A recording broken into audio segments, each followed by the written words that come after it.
Hello and welcome. I'm Steve Clemons, editor-at-large of The Hill. Thank you for joining us today for the second session of our timely and important discussion on the future of mobility. I'd like to thank our sponsor, Siemens, for its support of today's event.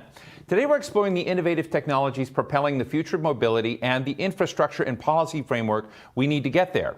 Before we get underway, a quick reminder, you can tweet us at The Hill Events using hashtag #TheHillMoves. We're broadcasting live and we'll take your questions throughout the program. And as with any live stream, if you have any trouble, just push refresh and they tell me it will all be great. I don't believe them, but good luck with that. I'm pleased to welcome my next guest, Aisha Evans. She's the CEO of Amazon's self-driving vehicle company, Zoox, which recently unveiled its electric carriage-style robo-taxi. They're really cool. She's also been named one of the 100 people transforming business by Business Insider. Aisha, welcome. Thank you so much for joining us. I guess the big question is, I'm fascinated by this, but as you look at the business of innovating in this space, I guess what itch are you trying to scratch with Zoox? Well, thank you for having me, first of all, Steve, much appreciated. What we're focusing on is really reinventing personal transportation, making it cleaner, safer, and more enjoyable for everyone. And what that means is that we're building a fleet of fully electric, fully autonomous, share purpose-built vehicles where we handle everything, the driving, the charging, the maintenance, and people just ride, don't need to own a car, especially in dense urban environment if they don't want one. And we drive them from point A to point B and then pick up the next passenger. And this really helps cities with congestions, the environment, and frankly, also people in terms of reclaiming their time. So you've already got some test cases underway. Can you tell us how they're going? And I'm interested in the human, dimension and the connectivity with people. When you go into a new environment and they're trying to adapt it, and you've got other live cars on the road with, they're both live, but one's still got a human being driving it, the other is not. How is that interaction going? Are you finding adaptation happening quickly? Yeah, so, we're all testing. So we've got basically two things. We've got what's called an L3 fleet, which we're already driving around cities with our AI stack and our sensor architecture and compute. And that's driving and learning every 2 weeks. We have a new release with either optimizations, new features. In terms of driving amongst human, look, it comes down to safety. It comes down to us being safer than humans and being able to do that in a quantitative way and essentially merging the algorithms, learning, driving, and being safe. But we know that we will always be, or for the foreseeable future, we will be driving in an environment where there are other human-driven cars around us, and that's totally okay. I realize that recently there was a crash involving a death of another self-driving vehicle, a Tesla vehicle, and there's still a lot of debate about what exactly happened in that. But nonetheless, when accidents occur, a spotlight comes on. And I know this is sort of like asking the question. I'm afraid to go, swim in certain parts of the world because of sharks, but statistically, I'm not going to get eaten by a shark. My question is, how much do you have to deal with the issue of other vehicles and safety and getting trust in the system enough? And do we have an unfair standard? Well, so lots of questions in there. Yeah. Look, first of all, I believe in the human spirit. This is going to happen. Safety is key, and as an industry, we all need to be responsible because that's how the trust will be built with consumers. And at Zoox, our focus is on being safer than human drivers, and that's something that we will deliver to, and we won't launch until we're ready with that. In terms of consumers, look, consumers appreciate value. They appreciate innovation. They appreciate things that make their lives better and their environment better in terms of the cities and in terms of just parking, congestions, all of the different things. So I believe that as this technology comes to market and starts deploying and then scaling, the value will be obvious to consumers and they will latch onto that. But again, safety is foundational, and not just for Zoox, but this is something that the entire industry needs to shepherd. Aisha, are you tied together to some degree with the electric car movement or the electric vehicle movement, because you're the autonomous electric vehicle movement. I know that next Tuesday, on May 18th, the president has just announced that he's going to go to the Ford Rouge electric vehicle plant in Dearborn, Michigan, and to focus on the plant. So what should Joe Biden learn about this movement, and is that connected to what you're trying to do? Yeah, well, we're fully electric from the get-go. So from that standpoint, we're tied to the EV movement in addition to being fully autonomous. I don't know that I can teach a president of the United States anything, but what I would say is that we're really encouraged to see the energy around EV, around sustainability in general. This is the future. This is important for our nation. So we're very encouraged to see the energy, and we hope to participate in that in any way that makes sense. Now, I understand that you have purpose-built systems, that these aren't retrofitted systems that you're doing, and I know there's been some discussion of why you do that, but why build from scratch? Why not retrofit stuff that's already out there? We fundamentally believe that the passenger car of today was really architected and designed for a human driver. Our journey is around being fully autonomous and not having a human driver at all. Our vehicle has no steering wheel, no pedals, no manual controls. It's fully around autonomous driving.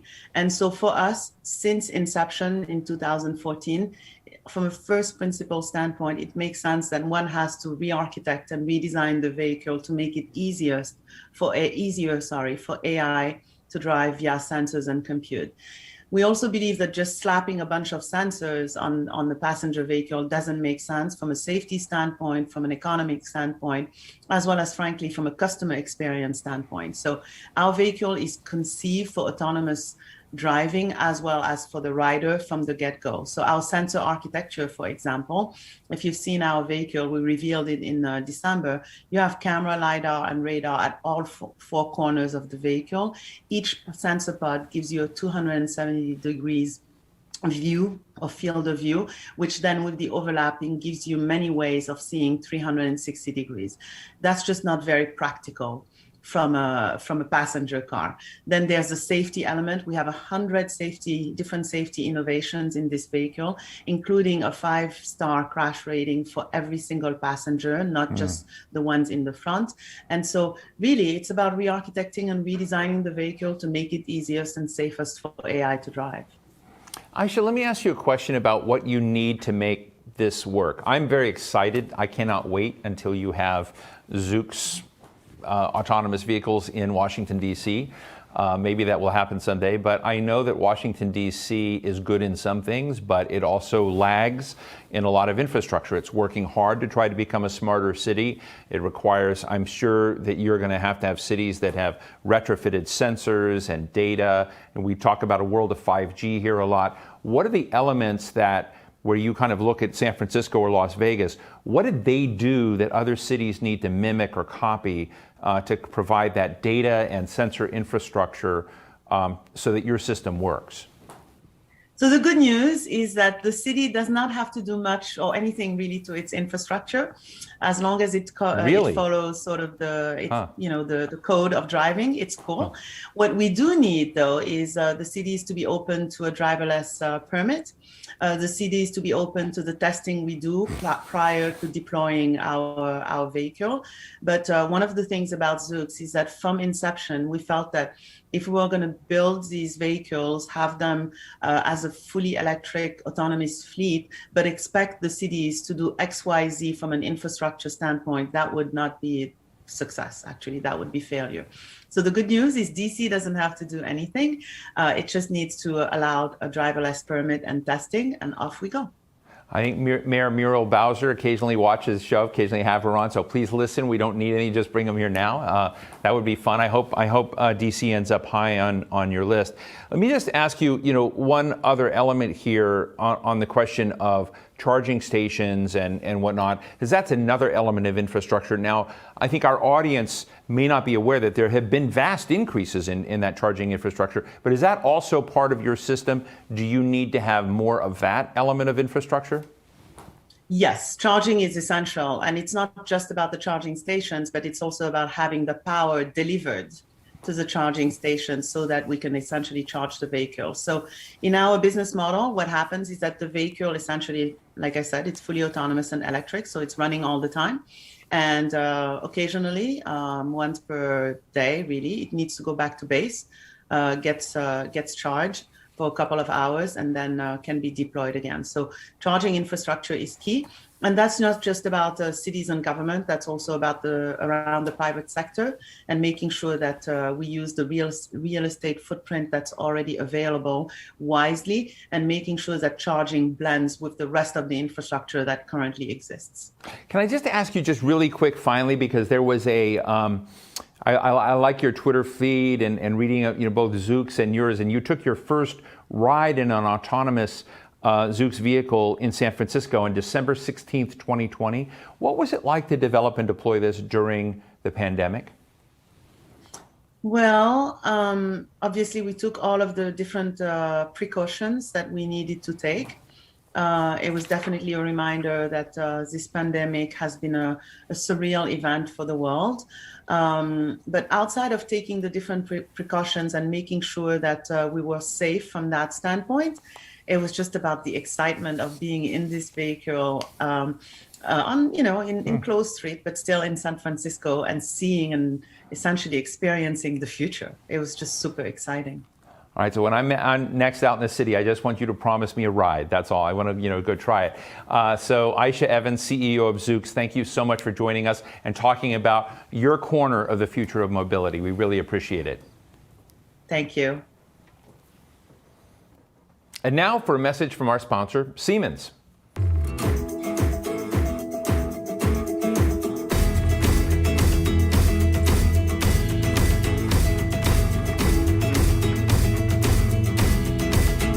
Hello, my name is Michael Cahill. I run Siemens rolling stock business in North America, and I'm sitting here in beautiful sunny San Diego with Sharon Cooney, the CEO of Metropolitan Transit Systems in San Diego. San Diego is the grandfather of modern light rail in North America, our oldest customer, and one for whom we're very grateful. Welcome, Sharon. Thank you. Glad to be here. So Sharon, the first 40 are done. You took over last year. What does the next 40 look like? Well, the next 40 is definitely going to build on our experience. We do believe that light rail is here to stay in San Diego County, and this is going to be the future economic driver for everything that we do as a region. The time for rail transportation and mass transit has come. There's a lot of talk in the stimulus bill. There's a lot of talk around the nation. Rail in North America seems to be topical right now. What are your feelings on that? Absolutely. I think in the United States, we have really aggressive emissions reduction goals.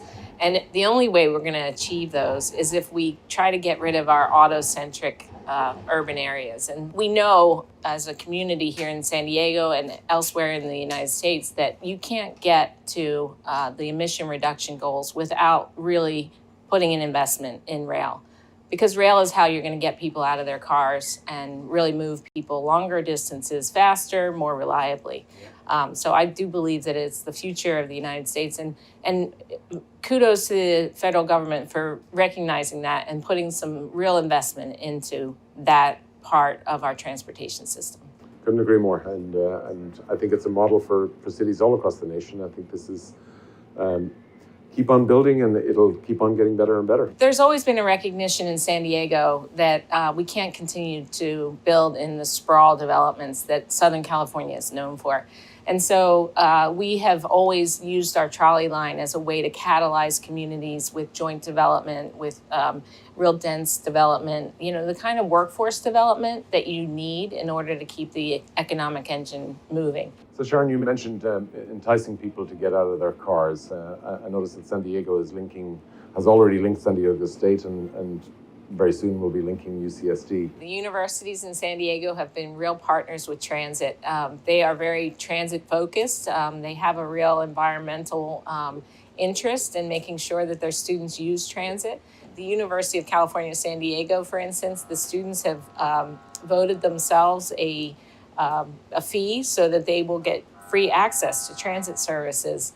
And it's only going to grow when our new trolley line gets up to the USD campus.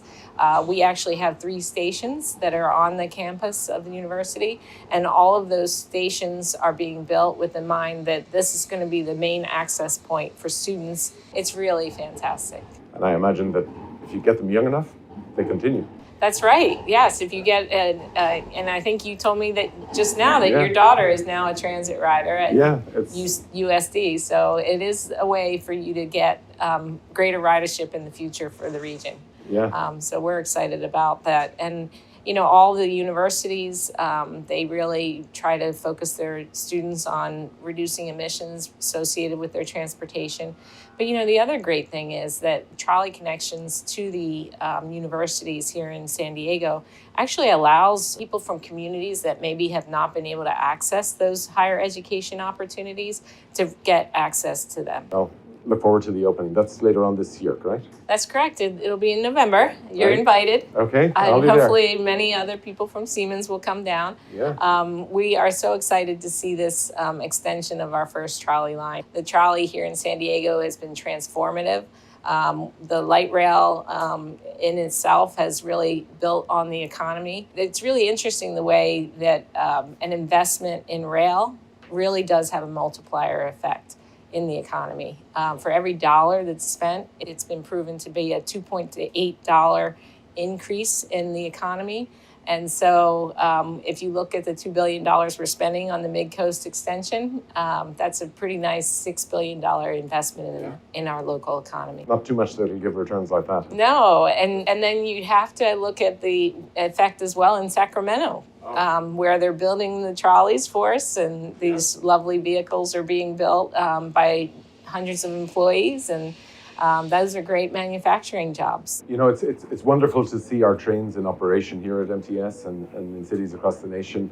You know, the backstory for all of that, as you may know, is that there are good American jobs behind this as well. We have 2,000 employees in Sacramento and in Northern California building these trains, building with pride. They build them for excellence, and you know, they're particularly focused on our first customer in the U.S. with San Diego. That multiplier effect that you spoke about transit-oriented development, that's true also on the industry side. We have good high-paying jobs for employees, and that prompts growth also in the area that we live in. We're just coming through a pandemic, and I look at the transit systems around the country, and it was, you know, a lot of them were badly hit, but here the service kept up pretty much all the way through. Well, you know, I learned a lot during this year, and but one of the things that it really reinforced for me was how great our employees are here at MTS. And I know it's true everywhere in transit. We have wonderful workers who continue to believe that what they're doing is an essential service for the communities that they're serving. But it was also because financially we were capable of doing that. We knew that we had to invest in a state of good repair over a decade ago. In 2010, we started a really robust program to rehabilitate our existing trolley lines that were 30 years old. And we wanted to make sure that that investment in the rail would see us through in hard times. We're essentially on the way out of this pandemic. You know, I look around the hub that you have here, and I see everywhere I see building happening. I see a true commitment into downtown San Diego. Is that what you're seeing as well? Is this pandemic something that paused us but didn't stop us? Yes, I do believe that downtowns are everywhere in the United States are going to come back. And I think that we're going to need to have a really robust transit system to help spur that on. You really want to keep doing what you're doing. Invest in rail, make sure the infrastructure is there. If you build it, they will come. And I do believe that we're going to see that in the future. If you build it and you build the development, the residentials and the offices, etc., right next to it, what a great way to be. That doesn't get any more convenient than take the elevator to the train, take the train home. That's right. Yeah. That's right. And hopefully that's something that other cities are picking up on as well. I hope they would look to the model that we've built here in San Diego and then use that in their own urban settings. So Sharon, this was a wonderful chat. It's always great to come to San Diego. We're really grateful to be a part of your exciting story here. Thank you very much for this, and look forward to doing it again sometime. Yes, thank you, Michael. This was really nice. My next guest is Alex Rodriguez, co-founder and CEO of Embark Trucks, a self-driving truck company that hails itself as achieving the first autonomous truck cross-country trip. He co-founded Embark in 2016, and he's been named one of Forbes' 30 under 30. He's got like such a cool, he's a Peter Thiel fellow. He's got all this cool stuff. Alex, it's great to meet you. I just want to start this conversation by asking you to tell our audience about Marvin. Thanks for having me, Steve. So my introduction to self-driving, I've been doing this for many years. My introduction came when I built a self-driving golf cart that became the first self-driving vehicle to operate on public roads in Canada, and we called it Marvin. So that was the introduction, the very first time I really got excited about this technology. And that was at the University of Waterloo, and as I understand it, was quite a hit. But look, I mean, I want to kind of get into the trucks. I want to explain to people, you don't actually build the trucks, right? You outfit them. I'm told it's sort of like a software package or a Sirius XM radio to kind of do it, which I'd love you to describe. But to give this a bit of grit, right now in the United States, I don't know the situation in Canada, but the United States, we have a massive truck driver shortage. And on top of that, we now have, because of hackers, Colonial Pipeline is shutting down gas delivery to mass number of people, which requires more trucks. We're in a real dilemma. And so trucks are now a very sexy issue in America. So how would Embark help solve, I mean, not this immediate problem, because I know it's too fast, but this is the kind of problem you're designed to respond to. Am I wrong? Yeah, no, that's right. So Embark's actually based out of San Francisco. We also have an office in Southern California. And our technology is designed to allow trucks to operate on the highway portion of the run on their own. And so we can see this as a really unique capability to improve, as you mentioned, improve efficiency across the economy, improve uptime across the economy. There was actually a DOT study recently that estimated that driverless trucks presented the opportunity to raise the average annual earnings for all U.S. workers by more than $200 a year. And so when you look at the bigger impact across manufacturing and commodities and our overall competitiveness, it is pretty transformative. Where are you right now in terms of deployment and testing and, show and tell about what you've been able to do? Embark's focus is on developing the software to power this technology. And we've been working on this for 5 years, which is longer than anybody else has been testing self-driving trucks on public roads. And so today we're getting to a point where the focus is really starting to turn to commercialization. So earlier this year, we announced our partner development program, working with folks like AB InBev, Werner Enterprises, major shippers and carriers to start commercializing the technology and preparing big fleets to be able to operate self-driving trucks that run Embark software. You're still so young, and I've been around for a while, that I've seen waves of technology come, smartphones, and now we all take them for granted. But there was a bit of concern about them at the beginning. Or I remember 20 years ago how people didn't know how the internet was going to impact their lives, and they just hadn't figured that out yet, and they were there. But there's always this little hesitation, this kind of fear, uncertainty, anxiety about new stuff. And I'm wondering if you and your partner have thought about this at all, about how in an area where I know the statistics, I know that Embark or your kind of approach to automation and automated driving, truck driving, would vastly change the safety field, but people feel, wow, there's not a person there, it must not be safe. Have you thought about those social dynamics a little bit? Yeah, we feel that it's incumbent upon us to engage both with the public and with regulators to make sure that people understand the value that this brings. And Embark has invested almost since the beginning of the company. Our public policy person was inside our first 10 hires.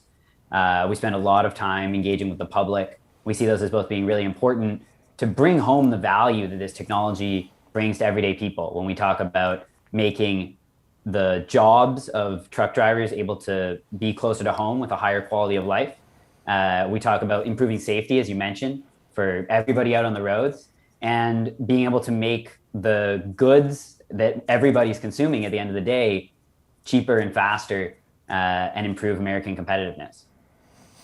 When you're out there and you're kind of thinking about what you're bringing on, What were the key factors that helped you move along? I understand you've been working with Peter Thiel, that you had Y Combinator, that you had others. I'm sort of interested in the kind of ecosystem of innovation, and what were the building blocks that you found most useful in either getting you the capital or getting you the entree to do what you've done? Yeah, we've been incredibly lucky to work with some of the best, whether that's in the trucking world or it's in the investing community. And I think the thing that's been really effective for Embark is we bring people out and let them ride in the truck. You should come someday, Steve. And when people sit down and they actually see the truck. Huh? Where are the trucks? They operate mostly in the US Sun Belt. If you want to come take a ride, you can come visit our San Francisco office. Okay, I will be in San Francisco. I just want to find, because I'm going to take you up on that. All right. Okay, go ahead. But yeah, I was going to say, I think that what we've seen is people are really, when we bring, whether it's leaders in the trucking space or leaders in the investing ecosystem, when they actually sit in the truck and they see it in real life, they can recognize the uniqueness of what we're building. And we've been really lucky to bring together a great group of partners. I mentioned some of the leading shippers and carriers we work with already. And of course, as you mentioned there, Embark's lead investors over the years include names like Y Combinator, Sequoia, Tiger Global, who are really great partners that help us develop and efficiently commercialize this technology for the US market. You know, I've just finished reading a book by a friend of mine, Jim McKelvey, and I don't know if you've run across Jim. He was a co-founder of Square. He actually gave Jack Dorsey his first job. And this book is called The Innovation Stack. And in it, he sort of talks about how we overuse the word entrepreneur, that entrepreneur is really a word in the past that described a completely eccentric, obsessive, compulsive person that was running off the field when everybody was running the other direction. And so focused on that kind of change and that sort of commitment is what a real entrepreneur is, and we've kind of cheapened that. And I'm just wondering if you're that real kind of entrepreneur, because I know you've been kind of winning, contests at 11. Are you know, and I don't mean this in kind of a rude way, but I'm wondering how rude or compulsive or disruptive you've had to be in bringing a mobility difference into this picture, because a lot of people don't share your vision. What have you had to do personally to kind of shake them to realize that you're onto something very different? Well, Steve, I like to think that I'm generally a likable person to get along with, but I'm certainly very passionate about robotics. The one sentence story I'd give that I think really aligns with your description is, you mentioned I started doing robotics when I was 11, and I changed high schools twice and picked my university so that I could be on the best competitive robotics teams over the course of 8 years doing competitive robotics. So I was very much somebody that abandoned all my friends twice so that I could build better, more interesting robots. So definitely a little bit of the person you're talking about, and certainly very passionate about robotics for my whole life. You asked kind of what does it take to really get people to see this different vision. And I think one of the things that Embark has consistently focused on is bringing a narrow application, bringing a solvable problem, so the trucking sector. And we have been saying since 2016 that trucking is the best market and technically the place to do this. And I've been spending a lot of time educating folks across the spectrum. And I think you're starting to see major carriers, major OEMs, even some of our competitors who initially said that cars were the way to go, pivoting and adopting some of Embark's vision from back in 2016. Well, let me just give you one quick question we've taken from the audience from Dustin Suiters of Clemson University. Is what are the biggest unanswered human factor questions around vehicle automation? I mean, I don't know if you have a quick answer on that, but what are the dimensions that we still have to solve on the people side of the automated truck vision? Yeah, I think the biggest piece for how we look at this from a people scenario is making sure that the trucks are able to drive around bad human drivers. When we look at what's really challenging, it's actually when it's dealing with good drivers, it's pretty straightforward. And so a focus of Embark's over the last couple of years has really been handling cut-ins, handling people that are trying to merge where they really shouldn't. And so that's something that over the last 5 years, we've had to spend a lot of time, not just building a truck that drives in the nominal scenario, but one that drives with sort of the realities of human imperfection on the roads. Well, I'll just say in conclusion, I'm fascinated. I will get to San Francisco, and I do want to ride in the truck. I also think you ought to invite maybe the Secretary of Transportation, Pete Buttigieg. This is the sort of thing he really likes to do. So maybe get an invite into him too, because I'm sure he'd enjoy that. But Alex Rodriguez, CEO and co-founder of Embark, really appreciate you telling your story and joining us today. Thank you. Yeah, thanks for having me. Innovation isn't just limited to Silicon Valley. My next guests join me to discuss how state and local governments are advancing mobility and transportation solutions closer to home. Margaret Anderson Kelleher is commissioner of the Minnesota Department of Transportation and former Speaker of the Minnesota House. She really knows that political world, and that's one element of this. And Dr. Joshua Shank is the first ever Chief Innovation Officer of the Los Angeles County Metro. He previously served as president and CEO of the ENO Center for Transportation. I probably apologize if I got that wrong. But thank you both for joining us. Joshua, I don't know if you heard any of my earlier interviews. I interviewed Vi Lyles, the mayor of Charlotte, and I opened it and I said, hey, did you ever watch Who Framed Roger Rabbit, and about the competition in LA between the big bad auto car vehicles and light rail, which got wiped out? And we had a fascinating discussion. So I just start with you, and you don't have to go from Roger Rabbit, but I know that you're like a creative visionary when you think about what we need to do in terms of carving a different transportation vision for the future and getting people to buy in. I'd love to ask you both about this from Minnesota and from LA County. What are the things that, as you're looking at the future, we have to get right? We'll start with what to get right, and then you can tell me what we're getting wrong. Well, I mean, I can tell you both. The Los Angeles has the greatest transportation system known to man. We're just using it in the least effective way we possibly could. So we've got pavement as far as the eye can see. I'm looking out from my office right now. I can see pavement everywhere. We've got plenty of room for plenty of vehicles. We're just using it in an incredibly inefficient way, which is that everyone is driving around in their own personal vehicle at any time that they please, and making it so that no one can really get anywhere. And that's starting to become true even as the pandemic recedes. We're seeing the traffic come back. So it's not that we have to make some dramatic change in our infrastructure, though we are doing that, and we're building out our transit system significantly and building rail all over LA County. It's that we need to use what we have more effectively and get more people into large vehicles.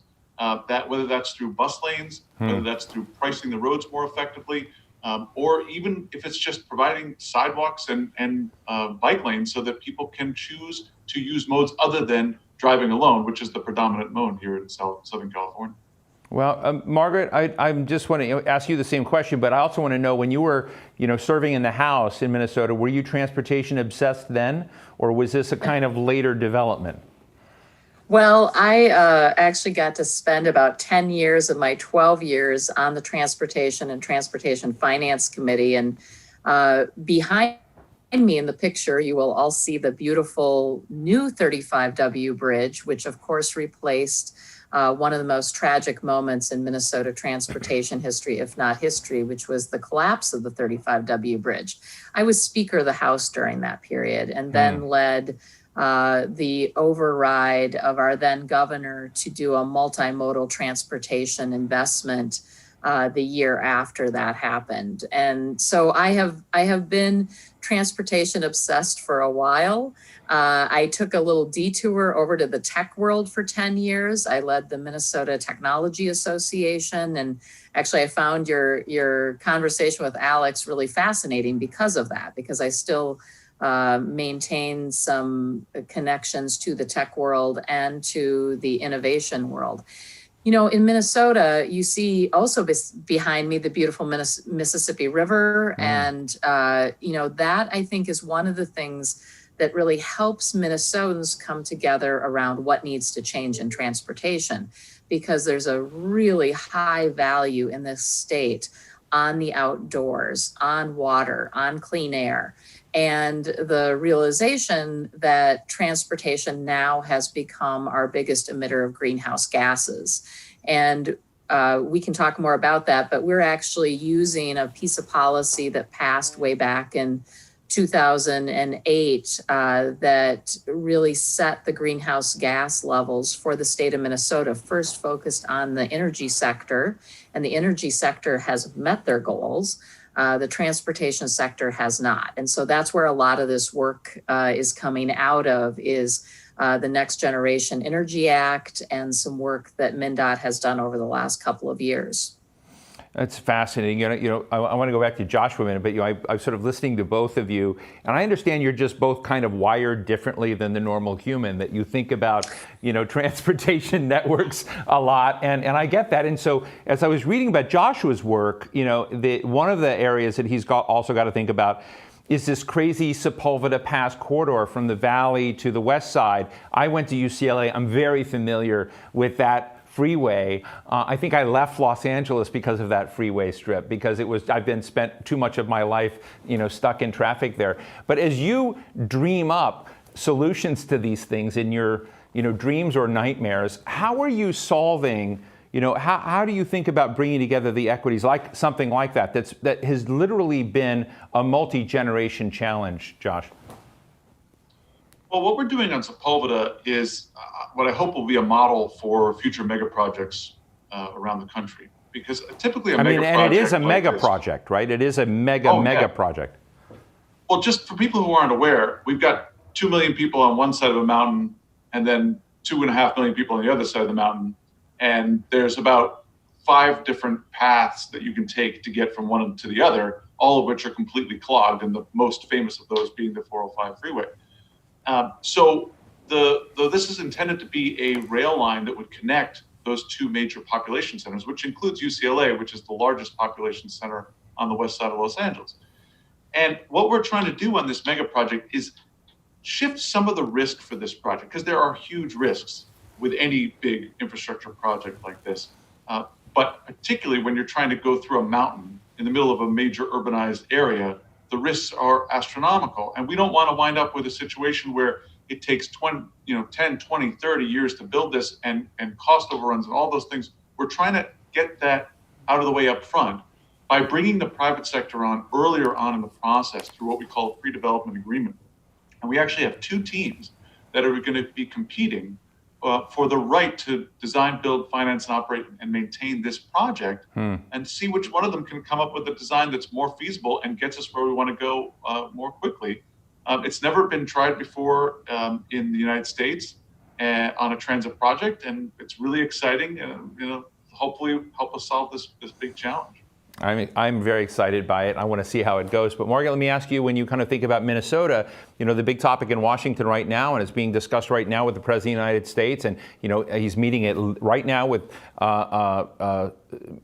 Mitch McConnell and Chuck Schumer and Nancy Pelosi and Kevin McCarthy, and they're discussing infrastructure, and how to get a compromise going. How, when you kind of have been looking at from your own lens of the infrastructure bill that may be coming down the pike, what equities do you care most about? What are the things that policymakers in this town need to hear from you about aligning correctly with what communities really need, particularly in Minnesota? I think it's such a great question. It really hits at the heart of where transportation broadly needs to go into the future. And it's really about that equity piece that, we do have so many examples around the country where low power communities, where BIPOC communities were harmed by transportation projects in the past. Indigenous populations in places like Minnesota, where we have a number of Native American tribes. And so one of the things that we're looking to, a project in particular that we are focused on, is the corridor between Minneapolis and St. Paul. And it's almost staggering to hear Joshua talk about the size of population. Of course, here we have our 2 major cities and the I-94 corridor that runs between them. And we are doing really a rethinking of how we are going to do that project in the next 10 years. What is it going to mean? Transit inside the project, including most likely a form of bus rapid transit, but we're not certain of that right now. But the biggest thing is connecting the historic Rondo community in St. Paul, which is the African American community that was decimated by the building of I-94. Low power community at the time that really took away Black wealth. And so we see that as an opportunity, the focus on reconnecting communities. The focus on climate is very important in this transportation infrastructure investment. We only get one of these about every 50 to 60 years, it looks like, in the United States at this level. And so being able to make sure that not only are we doing things that are safety focused for folks who are going to keep using their individual vehicles, making sure our roadways are safe and accessible, but we also have to do what Josh was talking about with making sure, I mean, I'm a transportation leader of a DOT that talks about to make progress, we need to have more transit into our future. And so we need options. People want options. It makes them happier to have transportation options. And so that, I think, is probably some of the biggest takeaways, is making sure that whatever happens in Washington, D.C., options are available. Joshua, to that point of options and things that you would like to have that you can't have today, as you lay out, what are some of the big aspirational goals in transportation that you'd like to add to the scene that you might not be able to have at this moment? Well, I mean, I think that the number one goal that we have that I've kind of articulated already is how can we better price the roads in Los Angeles, right?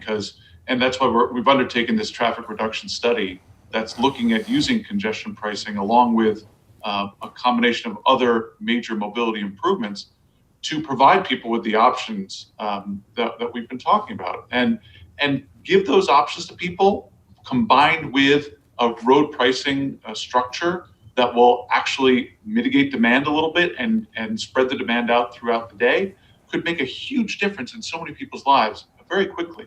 And it is also an equity issue, because right now our buses are stuck in the same traffic as all the other cars. And those buses are with people who are primarily low income and people of color, and they're not going anywhere. And they have commutes that are much worse than people in single occupancy vehicles. Now, no one's commute is very good, but the traffic reduction study aims to rebalance that a little bit and make it so that all the commutes can get better. Our goal is to get a pilot program going within the County of Los Angeles in the next few years. It's really exciting. Just in conclusion, I want to ask you both just a question that's a little bit outside of transportation. It's more about how societies connect and see themselves, how communities.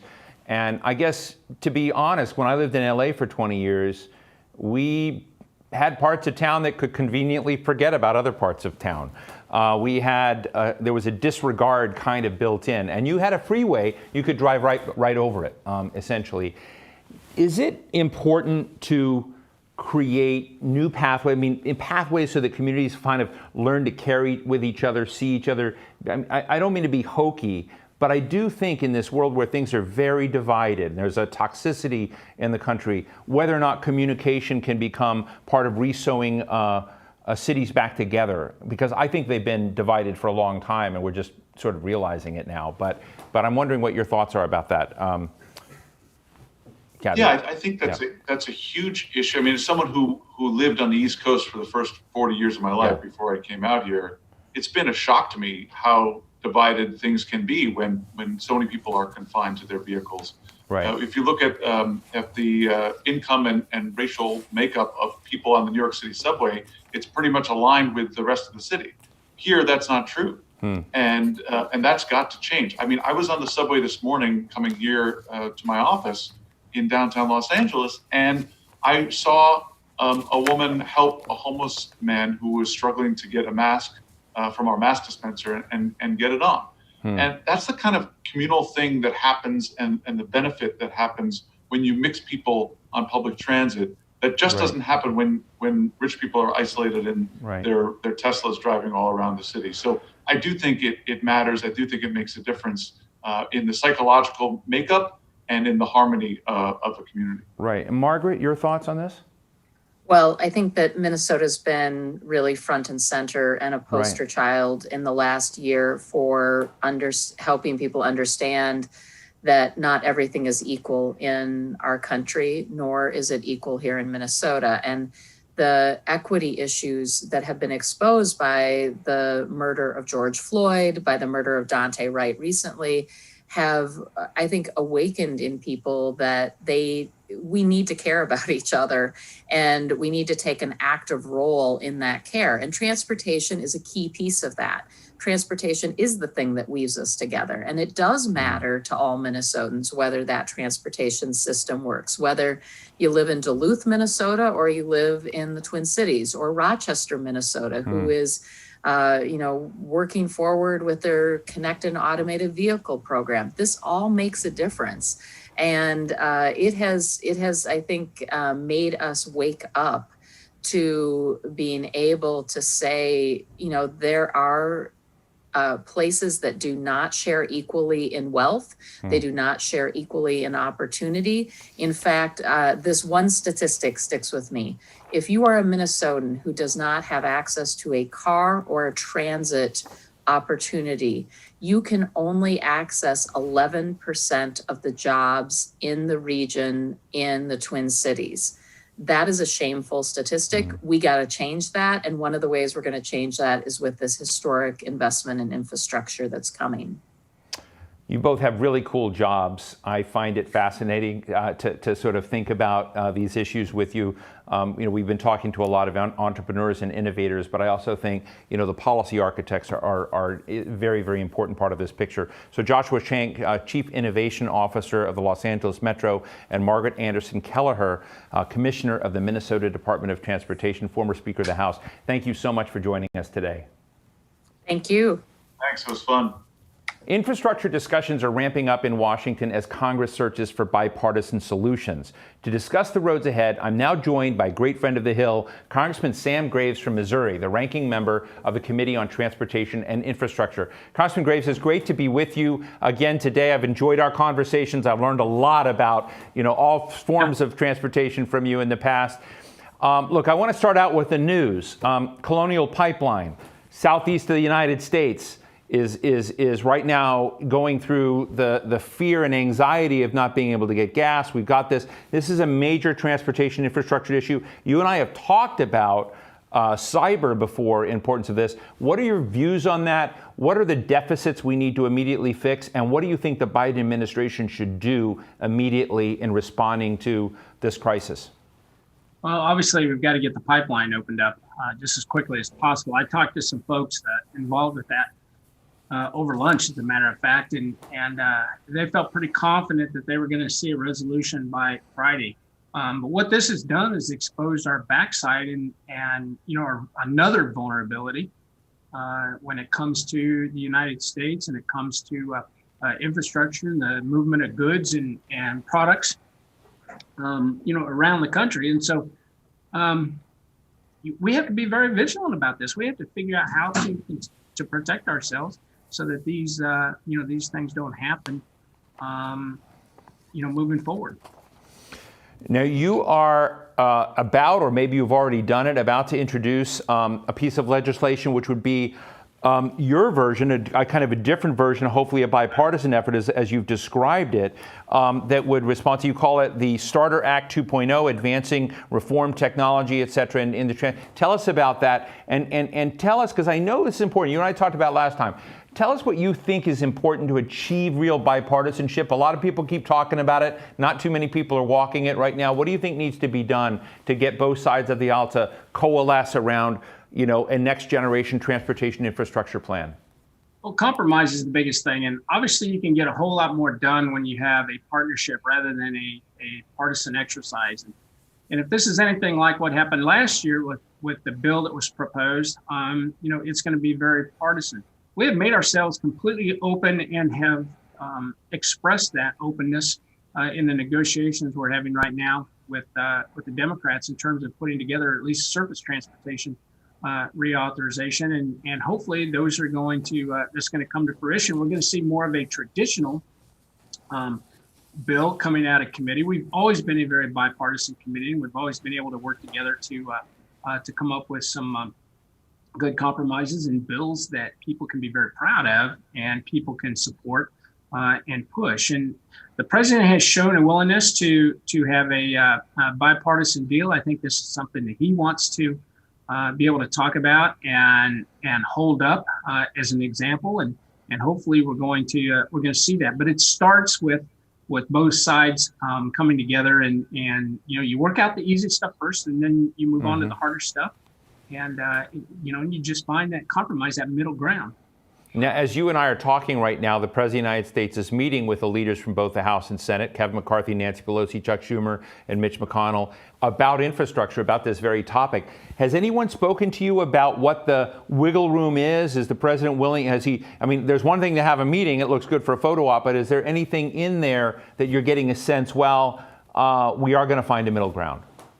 Well, we're working on that. And again, we are negotiating with Peter DeFazio and I are negotiating, as we speak, trying to come to find that middle ground, and you move out from there. So we're working on it. And again, we made it very, public that we're willing to compromise on anything. And so just come to us and ask. That's the important thing, is to ask, and then we'll see where we can, where we can start.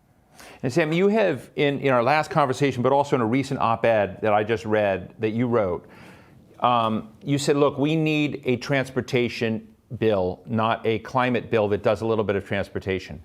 What's the right equity there? Does climate matter if you can achieve both, if you can achieve greater climate sensitivity and responsibility with transportation decisions in the future? Is that something you're for? Where does the line need to be between those? Because there's just no doubt that the administration is tying them together. Well, climate always matters, and it should always matter. And one of the things we're looking at is obviously resiliency and construction and materials used, and also thinking about the next generation, vehicles that are going to be on the road. As we move farther and farther away from fossil fuels and more into alternative fuels, that's obviously a big part of this. And it's a big part of funding the Highway Trust Fund moving forward, because as we do move away from fossil fuels, we have to figure out how those user fees are going to continue to support, a roads and bridge program. So I think we need to pivot. I think we need to find a way to fund this so that the Highway Trust Fund is solvent in the future, not continue to kick the can down the road with shell games trying to figure this out, because fossil fuels will eventually go away, or at least they'll be depleted to a great extent to where it's no longer feasible to use that as a user fee. So we need to transition to something much different, and obviously the climate debate is going to play a big part of that. Now, you talked about a meeting with Secretary of Transportation Pete Buttigieg recently, that it was a good meeting. You kind of laid out the important part of laying out common ground. What are the most important things that this administration could do to show you that its interest in working across the aisle with you is real? What would be the features of something you said, Pete Buttigieg heard me, Joe Biden heard me, that's the right way to go? Well, the biggest thing is obviously coming up with a product that has our principles in it, as well as their principles, and coming to those agreements. If there is no negotiation, or one side or the other just walks away from the table, then obviously that's not a partnership in any way, shape, or form. So, I hope it's in good faith, and we start coming up with these compromises. Again, we're open to anything, and so. We just need a little direction on which way they want to go. Yeah, Sam, just finally, because I know you got to run. We have been talking to folks in the high tech area and automated trucks and automated cars. Another really important part of this conversation is rail. You and I last time talked about river transport and river freight. And as we think about smart systems and new technology, these are other dimensions that have to be part of that. I'd love to hear a little bit about river traffic and boat and freight and is that on your radar screen? Oh, absolutely. And, that's part of what we call traditional infrastructure. That's the transportation of goods and services and people all over this country. And it's a network. whether that is inland waterways and rail and aviation and highways. Now, what we have to do, at least the backup position, is to get a surface transportation reauthorization done. We have a deadline of September 30th, or we do another extension because the deadline of the last extension ends on that date. So we know we have to do that. And, if we can make that a part of a bigger infrastructure plan, then we're obviously very open to that. We do like the idea, though, of traditional infrastructure, and that is, again, transportation systems, modes of transportation, and moving forward with that. So yes, rail is a big part of it. Inland waterways, aviation, all of it. Pipelines. What is, Congressman, what does your gut tell you? Are we going to get to a good place, or is it going to be a frustrating year? I'm cautiously optimistic. I am, I'm hopeful that we're going to get to a good place. I do not want a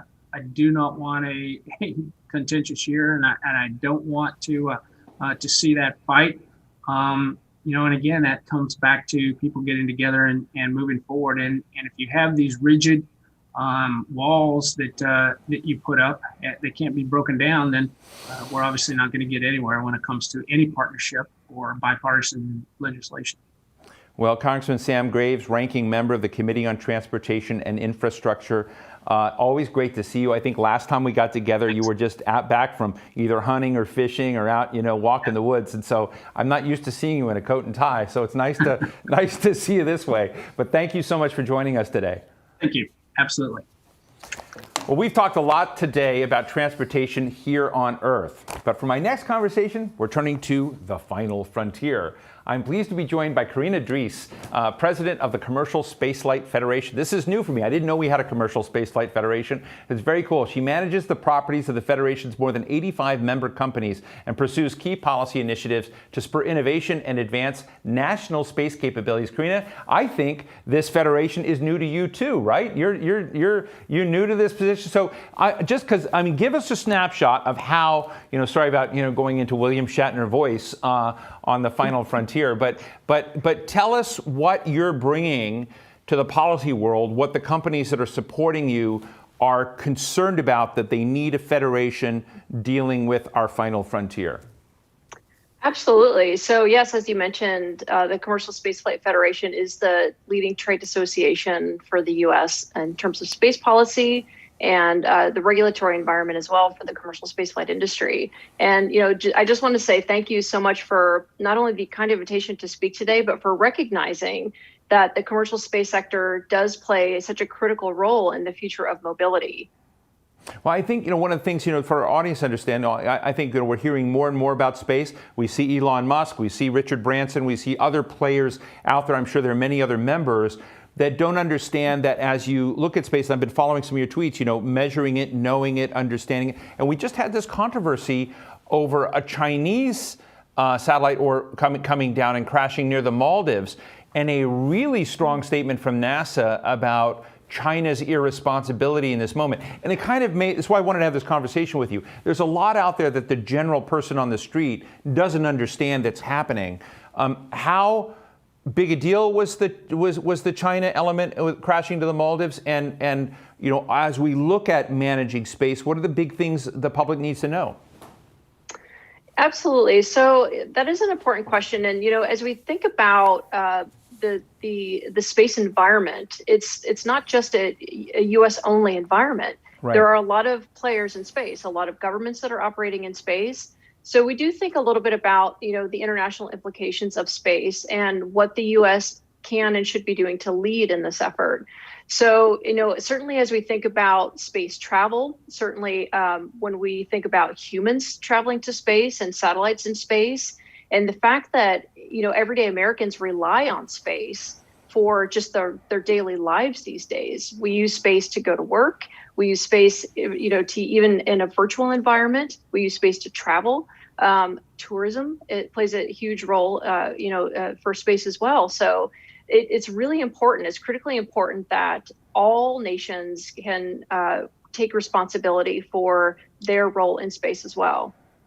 And I have spoken to, some friends of yours in a sibling organization, the Aerospace Industry Association, around, the notion of space. Talked to Ellen Stofan, from the National Air and Space Museum.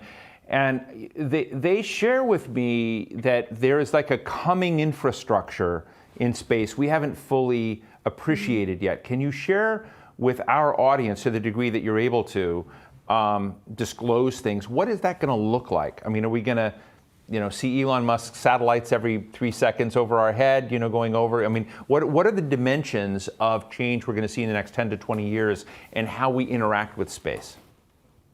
So that's a great question. And certainly when we think about infrastructure, it's everything from the launch pad to the infrastructure that's required for launch, to the payloads that we're launching into space like satellites, to in the future, in-space manufacturing. And it's not that far-fetched anymore to start thinking about manufacturing in space and even creating, infrastructure, permanent infrastructure on the moon and on the future Mars. So it's no longer a far-fetched idea where folks used to think about space as something that was not achievable, not reachable. And certainly when you think about the commercial space sector, that's a foreign concept as well, because space has been dominated by governments. And the commercial space companies today are now playing such a critical role in that. So we've got scientists doing experiments on space where we've now provided an opportunity for scientists to be in their ideal lab environment, in their microgravity environment. We've got companies that are developing inflatable space habitats for not only scientists, but entrepreneurs to be able to travel to in the future. We have companies that are developing reusable vehicles to be able to come, go up and back into space. So it's really across the board, and it's pretty remarkable the advancements that have been made even in the last 10 years. Karina, I don't know if this is an out of left field question. I'm going to probably tick off a lot of people that want to go on space flights and space tourism and all of that. But I guess my question is, what we've seen, the real revolution is in robotics, in composites, in designs. You just discussed manufacturing in space. We just saw in Mars, the first flight, from the base of Mars in there. It was sort of the Wilbur and Orville Wright moment for Mars there. And I guess I find myself a little wishy-washy on the issue of why do people need to be in the scene other than designing it? Why do we also need to think about humans in there? Is not the bigger element of this looking at the advances in robotics and design and communications and all of that, and not spend as much resources thinking about how to colonize Mars as Elon Musk has talked about? Right. It's really all of the above. And that is such a remarkable thing about this industry, the commercial spaceflight industry, because it is everything from launch to satellites to putting additional cargo on the International Space Station, to creating new space stations, to building in space. But there's a really important human element here. And when the common American thinks about humans in space, it's easy to think about NASA astronauts and how exclusive the astronaut corps is. And most people think I could never do that. I could never qualify for that, but it's changing, and it's changing drastically. There's still less than 600 people that have ever been to space. And if you have a conversation with any one of them, they will tell you it's a life-changing experience. And that's what a lot of these companies are trying to provide. When we start thinking about putting humans into space, it's continuing this step in exploration, which is in our DNA. It's part of our core. So absolutely, I do think it's critical that when we think about putting assets in space, that we're also thinking about putting humans in space. Now, Karina, you have 85 companies, and I don't want to let this go because it's one of these things because, the folks that you're dealing with, they're engineers, they're STEM, they're advanced in the future. Science is so key to this. We've talked a lot about equity. We've talked a lot about inclusion in a lot of shows. Are there companies and membership organization, as a membership organization, committed to finding ways to bring more women, more people of color into this space, which has been mostly white guys? I mean, I hate to be so blunt, but I just wonder if it's on the dashboard. Absolutely. And that's one of the things that really gets me excited about working in this industry is the talent this industry attracts. And it's incredibly diverse, and it spans generations. So space is one of those things that's very common for all of us to get excited about. And I can tell you, even from personal experience, being in the very rural part of California in the Mojave Desert, when the companies would have various events and activities and flight tests as well, I really took note just looking amongst the workforce of those companies, how diverse they were, because the rural part of California, you just don't really see that kind of diversity. So it's very it's noticed, I think. There are a lot of programs now, fellowship programs, that a lot of the commercial space companies and the traditional space companies as well are leaning on to help inspire young folks to get involved in science and engineering, and then ultimately see careers in these companies. So I absolutely see this as an opportunity, not only for job creation, but specifically for STEM job creation and to increase diversity in this industry. Before I let you go, Karina, I just got to ask you, you were previously the CEO and general manager of the Mojave Air and Spaceport. So obviously you're a kind of space obsessive compulsive. How did you get on this track? Like, what's your story?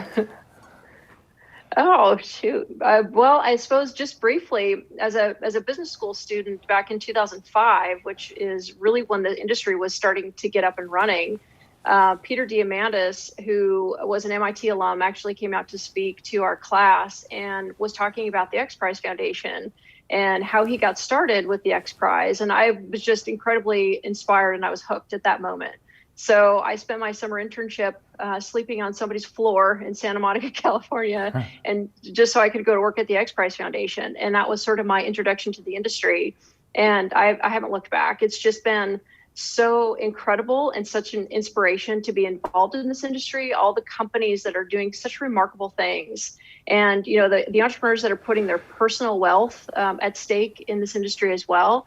It's so easy to get interested in it. And that's why I think a lot of folks are really interested now in this industry. Well, I really appreciate you sharing that story. It's fascinating. I'm fascinated by X Prize. Did not know that background with you, so thank you. Karina Dries, president of the Commercial Spaceflight Federation, thank you so much. I wish you really well with what you're doing as we go ahead. I know that Vice President Kamala Harris has responsibility now for space work like Vice President Mike Pence did. I'm sure you're going to be interacting with the Vice President and her team, and we'd love to have you back. So thank you so much for joining us. Absolutely. My pleasure. Thank you so much for the invitation. Now, Julia Manchester moderates our next conversation. Julia, take it away. Thank you so much, Steve. Joining me now for a discussion on advancements in intelligent transportation, safety, regulation, and more are Shaylin Bhatt, President and CEO of the Intelligent Transportation Society of America, and Dr. Wei Peng, Director of MCITY, the University of Michigan's Advanced Mobility Research Center that partners with industry, academia, government to explore the transition to connected and automated vehicles. Welcome to you both. Thank you. Thank you, Phil. Shaylin, I just wanted to start with you. One very interesting statistic from last year really jumped out at me. U.S. roadway fatalities jumped by 8% in 2020. In a year where a lot of Americans, at least we assume a lot of Americans, were not on the roads as much because of the pandemic and they were staying home.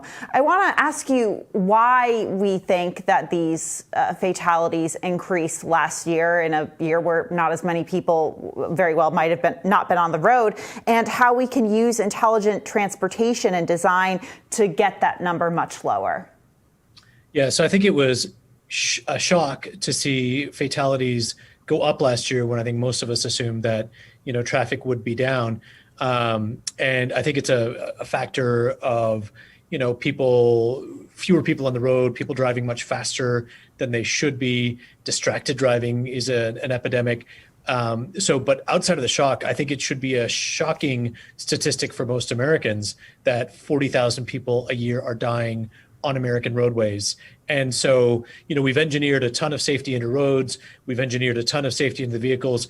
The next step for this is to connect all of these vehicles, from a V2X standpoint, meaning X is everything. So vehicles talking to each other, vehicles talking to traffic lights and infrastructure, and vehicles talking to vulnerable road users. If we're going to talk about the future of mobility and people being on bikes and scooters and more pedestrians, we want to make sure that it's a completely safe environment. And the best way to do that is to connect all of the users of the system.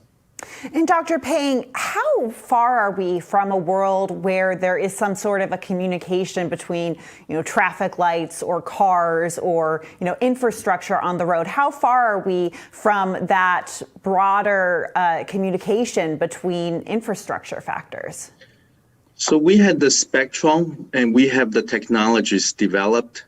FCC just decided to give us 4 channels out of the 7 to Wi-Fi use, and Shailin is the best person to talk about the V2X spectrum issue. But the technologies are pretty well developed along the line.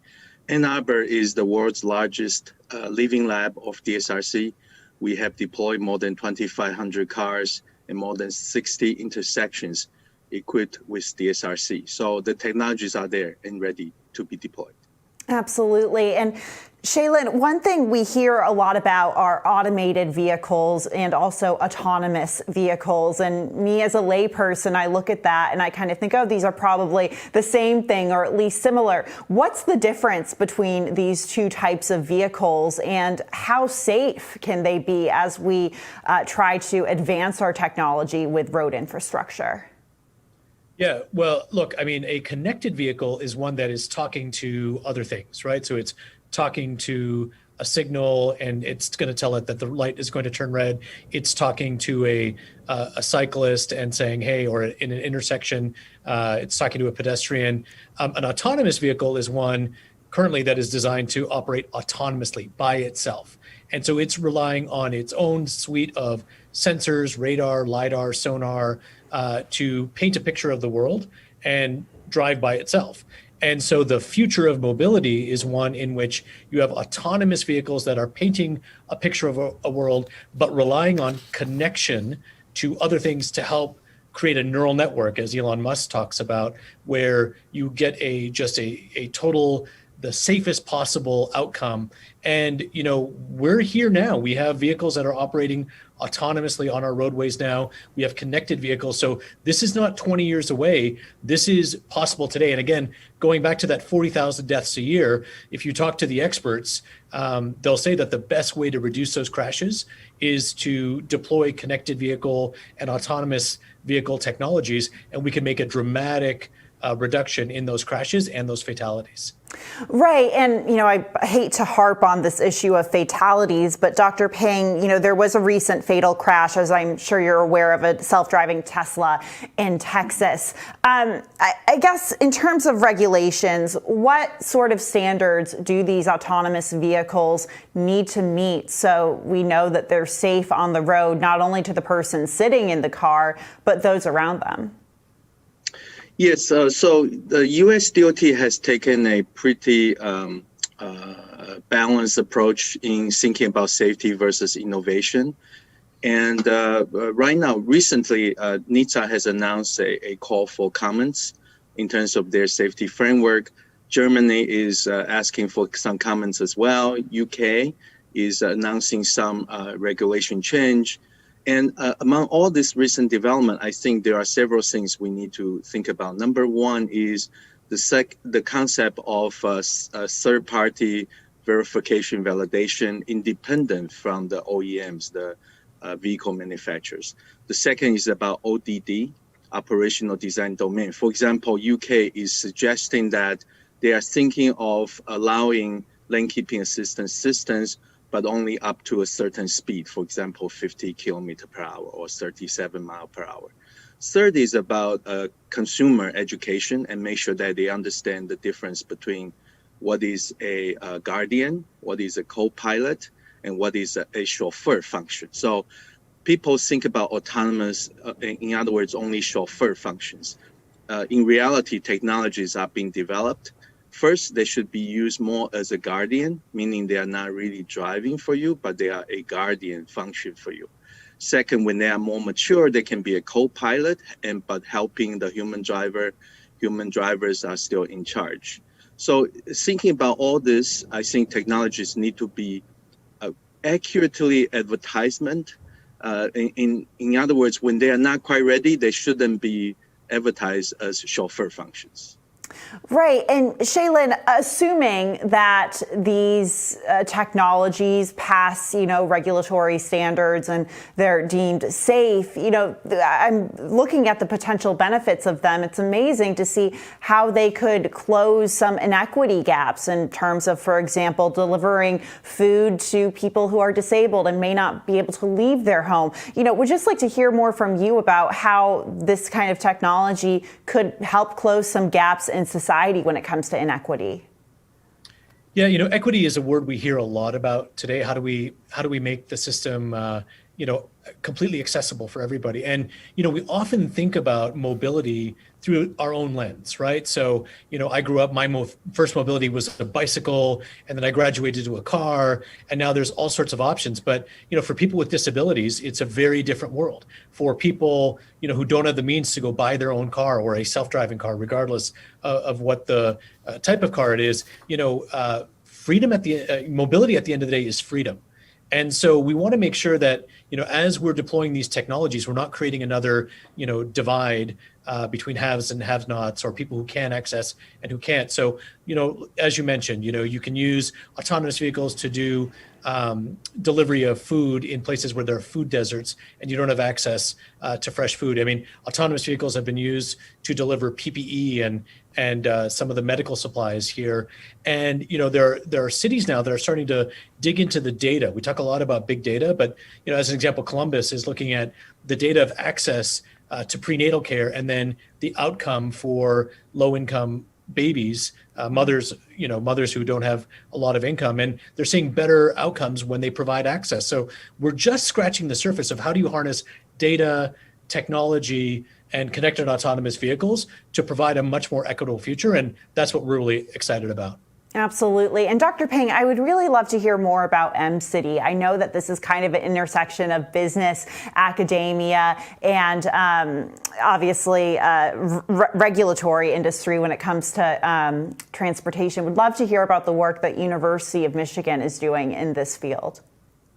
Oh, yes. So our proudest contribution to the society is our high quality education to our students. So since about 100 years ago, we have been educating students in the new field of ICE engines. But today, of course, we are imagining the future. The future of mobility is connected, automated, shared, and electrified. We built MCT just to make sure that our students continue to have access to the best laboratory and best living laboratory data equipment available. And we are working with the students to make sure that they are leading in this new mobility field with the best education and research. Wow, that's amazing, the work you're doing, and just looking into it, it's definitely something we're keeping our eye on. Finally, Shaylin, I'd love to wrap on the issue of aerial vehicles and drones. We hear more about them when it comes to deliveries and even photography and videography. Would love to hear about, how these devices are factoring into the issue of connected transportation landscape. Yeah, well, I mean, it comes back to this idea of connected vehicles, right? So we know that Americans used to spend about 100 hours a year sitting in traffic, and we know that technology can operate the system much more effectively. We talked about safety, but there are also climate impacts. If you reduce the crashes, you reduce the congestion, you reduce the pollution that's coming out, the greenhouse gas emissions. But that same technology, right? So it's big data, it's artificial intelligence, it's machine learning that is helping us operate our systems much more effectively. We've been operating on the ground for the last 100 years. And as we get into eVTOL and unmanned drone delivery of freight, and then passenger delivery by drone, it's this third dimension now of traffic management. And so again, we don't want a world in which cars are running without lights and rules and regulations. We certainly don't want a world in which drones are running every which way. And so, we need to get the regulatory framework in place. And that's something that ITS America works with our partners like MCity and others, private sector companies, researchers, to really get it right, because safety is our number one priority. And if we put the thought in on the front end, then we'll be able to achieve this world that is a much better place for everyone. Well, it's great to hear that safety is a #1 priority. We're obviously all very excited about this, but we want to make sure everyone is safe. Shaylin Batt and Dr. Wei Peng, thank you so much for your time today. Thank you very much. My next guest is Dave Ferguson, co-founder and president of robotics company Nuro, which recently made headlines for its pilot program with Domino's delivering pizzas using self-driving delivery vehicles. Dave, have you finally solved the problem of pizzas arriving when they say they're going to arrive? Well, Domino's has a tradition of really pushing the envelope and providing the best possible delivery service. So I'm definitely not going to say anything that would detract from their incredible reputation in the space. But we are really excited to be partnering with them and using our vehicles to deliver goods to real public customers and learning a lot along the way. Well, look, you're not only developing self-driving programs, and that's, but as I talk to my audiences about this, that many times, a platform like that is a holding place for a lot of other elements of technology, AI, robotics, data, big data, sensors. I don't know if this fits into a 5G world or not, but I imagine there's some element there that does as well. Can you take us, as I know you used to work with on robotics at Google, but tell us how the jump to Nuro and what are the pieces of infrastructure that are key to your platform succeeding? Yeah, wow, great big question. So you're totally right, Steve. At Nuro, we're building the entire system, and that's everything from all of the AI and the algorithms that are running, the running on the brain of the vehicle, all the way through to the sensors and the hardware itself. We're designing custom goods-only vehicles that are being deployed to deliver these goods. And as such, that means that we have to solve a lot of problems across the entire stack. So we have to get hardware right, we have to get sensors right, we have to get compute right. We obviously have to get all of the AI and software right. And then we also have to get the service right. So we're running fleets of these vehicles. We're working with local communities. We're working with regulators. We're working with policy makers to build what we hope will be an incredibly valuable service to the community where we're able to deliver goods to people faster than them going to get them themselves. Let me ask you an unfair question. I just finished reading a book by a friend of mine, Jim McKelvey. It was called The Innovation Stack. Jim was he used to employ Jack Dorsey. He co-founded a company called Square. And when he tells that story, it kind of reminds me of how you just described it, of solving problems. You solve a problem, you get the new problem, you get the new problem. That's the innovation stack.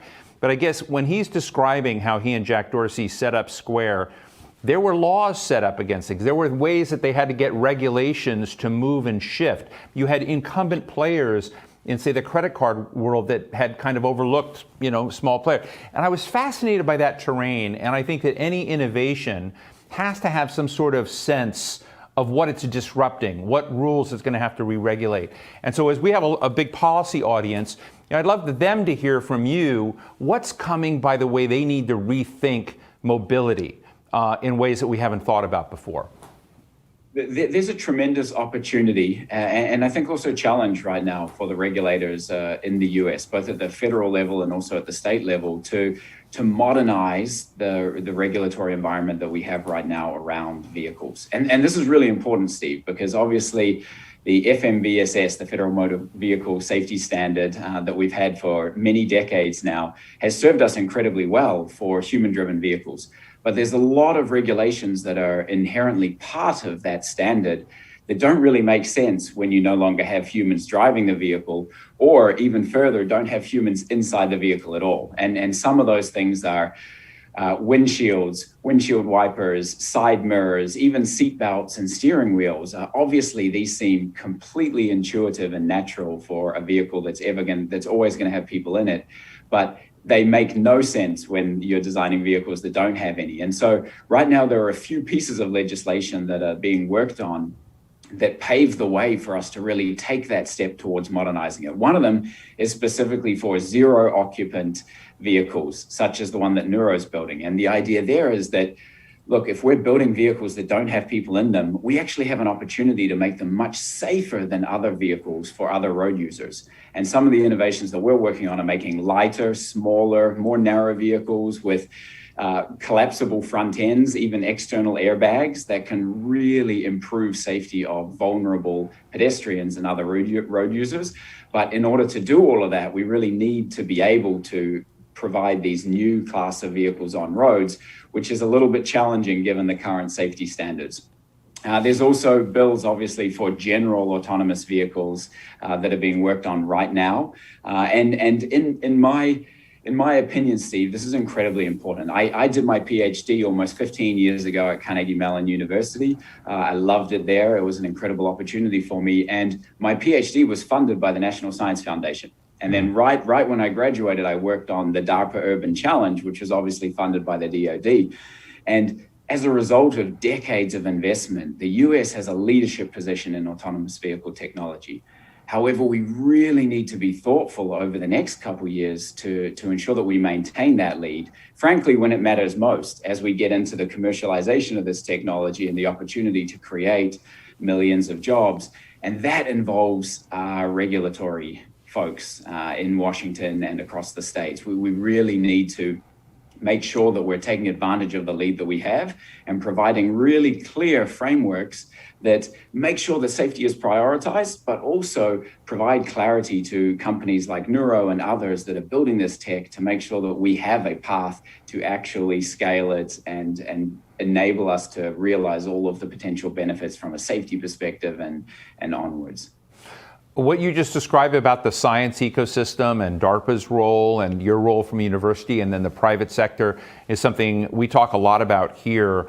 And I worry about, I think the Biden administration is moving to kind of inject greater funds and efforts in there. But, I hear concern in your voice. Who is nipping at our heels there? Is it China? Do we have other countries organizing better than we are right now in terms of bringing that adaptation to the roads? Well, I think certainly China is one. And if you look at Nuro's custom vehicle, we were very proud of what we felt was a very unique design. If you look at the vehicle, it has this sort of helmet on the front end that resembles a windshield, but it's because it doesn't actually need a windshield, all of that is pure design. And what we've seen subsequently, we came out with our first vehicle about 4 years ago, and what we've seen subsequently is a ton of copycats, and almost all of them are from China. And so if you look at the delivery vehicles on roads in China today, they all look very, very similar to what we're building. So not only is there similarities in the technology on the AI and self-driving side, but even the vehicle design itself is being copied. And I do think we have a very real risk that China comes from a position where they were behind from a technology perspective, but leapfrogs us due to much more aggressive regulatory pathways that they have in the country today. There are already vehicles, Baidu, I think, announced this week that they're doing full driverless vehicle testing in Beijing starting this week. And so, I think that there is a very real risk that we give up some of this lead that, as I mentioned, we've spent decades in the US really investing in, and then we run the risk of giving up some of that if we can't get the regulatory side done quickly and like I said, very thoughtfully. No one is trying to cut corners here. No one wants us to land in a place where we don't have a safe regulatory framework for these vehicles, but we need to move with urgency, equivalent to the urgency that we've shown on the research side to make sure that we build the tech fastest. Hey, I saw Secretary of Transportation Pete Buttigieg in the Meet News the other day on just riding a train. It was an Amtrak train on the 50th anniversary, and I'm not sure the visual really kind of captured the future of mobility, but nonetheless, but he is out there, and I'm just wondering if you've thought at all about getting a Domino's pizza delivered through your R2 vehicle to Chaston and Pete Buttigieg at their home in D.C.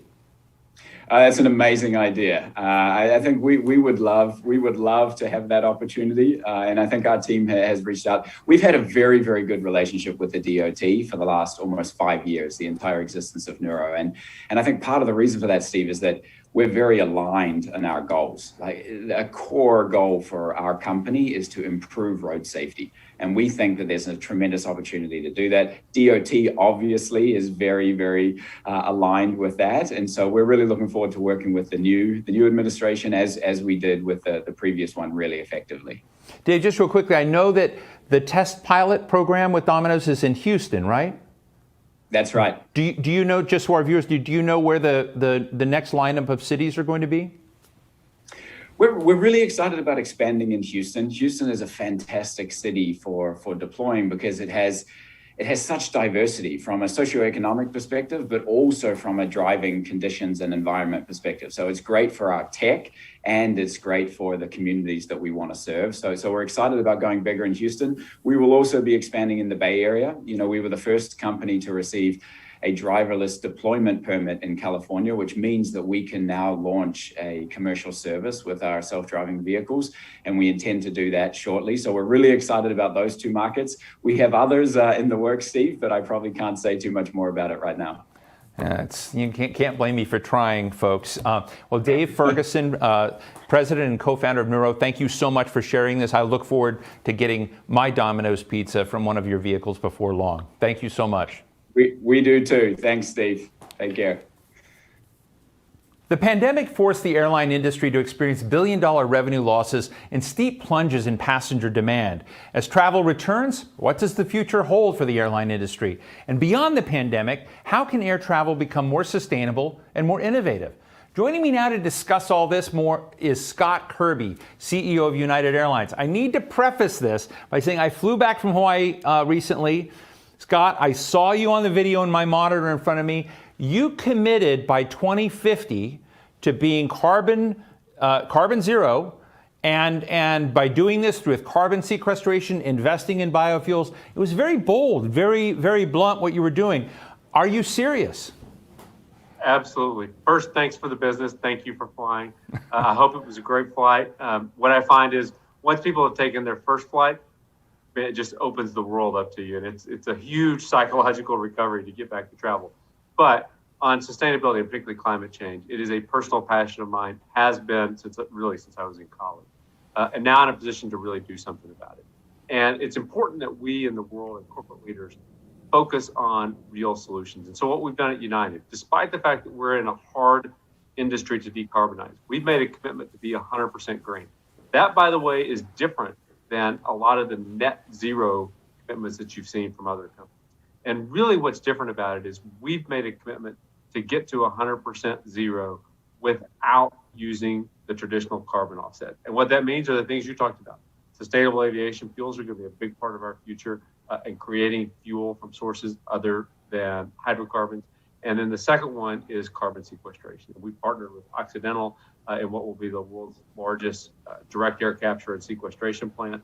It's a longer conversation, but it's hard for me to do the math for the globe and make it all add up to get the globe to zero without sequestration.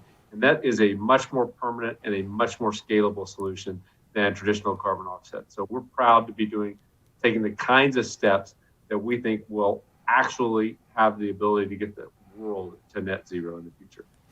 Well, look, it's a bold plan, and one of the things I want to discuss with you is how you're coming through the crisis and tension of this pandemic. I mean, air travel for me, it's like a social contract I have with your company and a lot of other companies in moving around, and that has been a stressful time.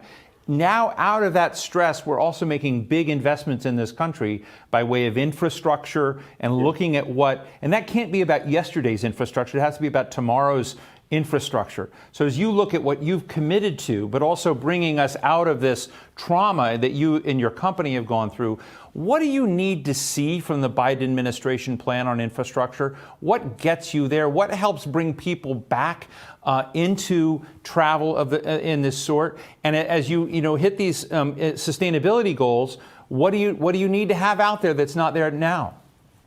Well, as tough as this pandemic has been, it has been really tough on aviation and United. One of the great things is I think we've made a decade's worth of progress in a number of areas, the customer experience probably being number one. But what it's also become clear is that United is a brand and a company that has a high profile and can make a bigger difference in the world. So, we came into the pandemic and we were focused on being a great airline. Our goal was to be the best airline in the world. We're setting our sights higher now, that we can be the best airline in the world, but we can also make a difference in the world. And two of the areas that we focused on for making a difference in the world are on sustainability and on our diversity efforts and taking real action on diversity. But the administration and everyone in Capitol Hill can help not just United Airlines, but the country. There's a near universal consensus that infrastructure is important in this country and that there's a lot we can do to improve the infrastructure. For aviation, it's really about improving the airspace and the next generation aviation system to allow us to fly more efficiently, which also, by the way, reduces carbon emissions in the short term. We're also hoping to get support for sustainable aviation fuels to really drive down that cost curve. Today, it's a lot more expensive to buy a fuel that is produced from municipal solid waste than it is if it's produced from traditional oil. But we can drive down that cost curve with the right kind of government support. And other areas like carbon sequestration, where the administration and the infrastructure bill can be really critical to giving this industry a leap forward and getting the momentum where it can become self-sustaining, much like wind and solar have become self-sustaining. So we're very supportive of the infrastructure program, the infrastructure bill, and hope that we can get that done. I think it'll be good for our industry, our customers, but also good for the overall economy. Years ago, Scott, I interviewed your predecessor, Oscar Munoz, and we were discussing at that time air traffic control. And it had been the day after, I think, that they had signed the deal to continue to stay at Dulles Airport. We don't have to pick on Dulles Airport, but I have to tell you, I really enjoy the planes. I don't like any airports. So I guess my question is, I'm just wondering, do we need to somehow push reset in some of the infrastructure around air travel, both on the safety side with air traffic control, but also, in these airports themselves? Have they kept up with the technology in the travel industry, or is that a lag factor?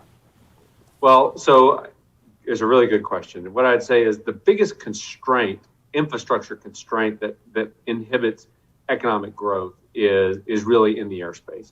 It is the air traffic control system and modernizing that. There's a lot of places like DC, like New York, where there's more demand for flights than there is the ability for the airspace to handle flights. It's more about the airspace than it is about the gates or the runways almost everywhere in the country. That said, however, the experience for customers is not what we would like it to be. It is amazing what a difference it makes to customers when we build a new facility, a new terminal, a place like Denver, which we've just done. And so we're working hard to do the same kind of thing in some of the other airports. We got a big program ongoing in Chicago. We're working with the Port Authority in Newark to do the same. We're talking to MWA about some ideas there at Dulles. But there's also things that we can do to reduce the amount of time, frustration, uncertainty, hassle for customers. Things like the security lines, the TSA security, or Customs and Border Patrol. Some of our biggest challenges from a customer perspective are really those areas where people can get hung up in a long Customs and Border Patrol line, for example. And so working with the government to make those things more efficient and give all the resources that we need to do those things safely is probably another area that we would ask for focus in the years to come. I know that you're committed. You just mentioned diversity and inclusion, but can you tell us a little bit about how you make that? How do you walk the walk of diversity and inclusion? Yeah. When you look at your pilots, you look at those executives that you brought into the company. Tell us what you're doing. Well, I think you hit the nail on the head. It's about walking the talk. And in corporate America, there's been a lot of talk. But if we went back 6 or 7 years, most of us are saying the same things that we said 6 or 7 years ago. And there just hasn't been enough action because we're still having those conversations. So we're trying to take real actions. One of the biggest things that we've done is the Aviate program for pilots. We expect to train over 5,000 pilots. We are the only U.S. airline that owns our own flight training academy, which we just launched. But we expect to train 500 pilots there per year. And we expect that half of each incoming class will be, at least half will be women and people of color. And today, women and people of color represent only 19% of our total pilot workforce. There's a lot of historical reasons and barriers to entry for women and people of color to becoming a commercial airline pilot. And this is about giving them the chance. This is giving them essentially scholarships to go to training, to go to the schools. They, of course, have to pass all the same safety, regulatory, rigorous standards that we have for any pilot at United Airlines. But this is about giving them a chance and an opportunity that they would have never had before. And programs like that, I think, can make a real difference, because giving someone the opportunity at a career like that can change their life, can change their family's lives. And so we're excited to be taking action. We've got more ideas to come. But those kinds of real, tangible actions are the things that will make a difference and that go beyond talk and turn the talk into real walk, as you described. So Scott, just finally, I'm, as I was telling you, I'm a 2 million mile, close to 3, but, COVID got in the way of my progress, but I'm going to be back there. But I want you to blow us away. This is the Future of Mobility Conference. I know you're working with Archer Aviation, if I understand, to accelerate production on electric vertical takeoff and landing aircraft. I don't know if that's the only cool thing you're doing, but I mean, kind of blow us away for a minute. What's coming down the pike by way of how we're going to get around that our audience may not have thought about, but only you know? Well, so one, we are excited to be working with Archer. We've got some more deals like that coming for electrifying aviation, or at least parts of the aviation chain. We're never going to be able to fly you from Dulles to Honolulu with batteries or with hydrogen in any foreseeable future, because the energy density just isn't high enough. We do have some other ideas coming that we haven't announced yet, but even in the shorter term. You could announce them right now. I think. Go ahead. You can announce them right now. Yeah, we got to get the deals done first. But in the shorter term, making it easy. You're talking about the future of mobility, making it easy for customers to travel. So we have something at United called the Travel Ready Center. We started working on this last summer with an anticipation that the pandemic was going to take a long time, and that ultimately it would require vaccines or testing to get out of it. And so we're the only company, certainly airline that I know of in the world, where you can now take a picture of your vaccine card, or some countries that require tests, your test. And we've been training artificial intelligence to be able to give you a green check, and you can check that off. So countries like Croatia, Greece, Iceland that have announced they're going to allow U.S. citizens to come this summer if you've been vaccinated, we can let you do that easily. Instead of the hassle of going to the airport, it's just a nightmare, can be a nightmare. You can actually get that done in advance, know that you're good, print your boarding pass off, go through just like you would have done before. And really just a whole suite of projects that are designed to make it easy to travel. Travel can be frustrating. I have 7 kids. Trying to travel with 7 kids, it can be overwhelming to me. And I get lots of help when I travel. Trying to make that easy so it's convenient and get people to the exciting, cool places that they want to go in a good frame of mind, and having made the flight easy is really our mission with customers, and to really change that experience and take travel from being a hassle to being something that just enables the fun experience that you want to do. Scott, I've just got to squeeze in one more. My team is going to get very upset, but you're global. I mean, you're a global CEO. You have a global company. Are there any other countries in the world that are doing things that we in the United States could learn from when it comes to transportation, moving around, ease of access? I mean, or are we the industry leader in the U.S.? I mean, I'm just interested in I keep reminding our audiences all the issues we talk about here today are international. So is there anything we can learn from abroad? Well, look, I'll try to be diplomatic about it.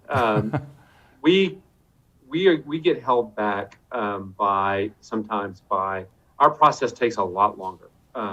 If we want to build a new runway, or if we want to change an air traffic control procedure to be more efficient, our permitting and approval process doesn't just take years; it takes decades in some cases to get done. And I think it's well-intentioned, but the unintended consequences. Sometimes when we talk about sustainability and environmental efforts, we're going to have to make massive changes to the grid. That's nothing to do with aviation, but massive changes to the grid.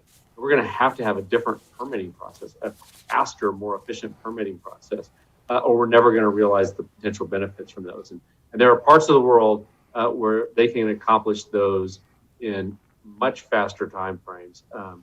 And I think they're probably better off, at least in some cases, from that. So if I was going to encourage anyone to change anything different and learn from the rest of the world, let's try to be faster with getting important, big projects that we all agree are important. Get faster at getting them done. Do you fly as a passenger on your own planes? I do all the time. I'm back to flying at least once a week now. Well, Scott Kirby, Chief Executive Officer of United Airlines, look for him on your flight. Thank you so much for joining us today. Thanks for having me. Well, that brings us to the end of our program today. A big thank you to our sponsor, Siemens, for its support, and to all of you attendees for joining us for discussions. For those of you who have missed any of our conversations, we're going to have the video of all of this up on our website shortly. I'm Steve Clemons. Be well.